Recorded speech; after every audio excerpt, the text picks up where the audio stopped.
एक बार की बात है, एक शांत से खेत में एक मादा बत्तख अपने अंडों के फूटने का इंतजार कर रही थी।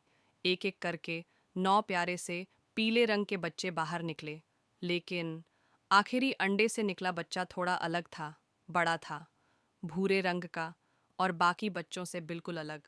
बाकी बच्चे उसका मजाक उड़ाने लगे, तू कितना बदसूरत है।